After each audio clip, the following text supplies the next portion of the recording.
Grand ഫിനാലയുടെ ഉജ്ജ്വല വേദിയിലേക്ക് ഒരു ഹാർദവമായ സ്വാഗതം. അങ്ങനെ നമ്മുടെ ലാലേട്ടൻ ഹാർദവുമായിട്ട് സ്വാഗതം ചെയ്തിരിക്കുകയാണ്.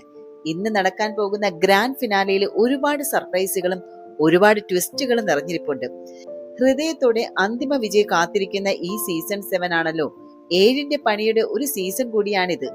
അപ്പോൾ വെറുതെ എല്ലാം ഒരു സീസണിലെ പോലെ തന്നെ ഗ്രാൻഡ് ഫിനാലെ നടത്താൻ പറ്റില്ല. എന്തെങ്കിലുമൊക്കെ ട്വിസ്റ്റുകളും സർപ്രൈസുകളും ഒക്കെ ഉണ്ടാകും. ഈ ഗ്രാൻഡ് ഫിനാലെ വേദിയിൽ സീസൺ 7ൽ നിന്ന് എവിക്റ്റ് ആയി പോയ എല്ലാ മത്സരാർത്ഥികളും തന്നെ കാണും. അതുപോലെ തന്നെ ഇതിന് മുൻപത്തെ സീസണിലും അതിനു മുൻപുണ്ടായിരുന്ന മലയാള ബിഗ് ബോസ് സീസണിലെ പല മത്സരാർത്ഥികളും കാണും. പ്രധാനമായിട്ടും ഈ ഒരു സ്കിറ്റ് അവതരിപ്പിക്കാനും അതുപോലെ ഡാൻസിനൊക്കെ ആയിട്ടാണ് ഇവർ വരാറുള്ളത്. ഇന്ന് വലിയൊരു സർപ്രൈസ് ഏറ്റവും കൂടുതൽ കിട്ടാൻ പോകുന്നത് അവിടെ നിൽക്കുന്ന 5 മത്സരാർത്ഥികൾക്കാണ്. കാരണം എല്ലാ സീസണിന്റെയും ഗ്രാൻഡ് ഫിനാലയില് അവർ രാവിലെ മോർണിംഗ് സോങ്ങിന് പകരം പ്രൊഫഷണൽ സിംഗേഴ്സ് വീട്ടിൽ ചെന്ന് അവരെ പാട്ട് പാടി ഉണർത്തുകയാണ് ചെയ്യാറുള്ളത്. കഴിഞ്ഞ തവണ സിതാര കൃഷ്ണകുമാറും ഋതു പ്രതാപുമാണ് പോയത്. അതിനു മുൻപത്തെ സീസണിലെ ഗൗരി ലക്ഷ്മിയും പോയിരുന്നു.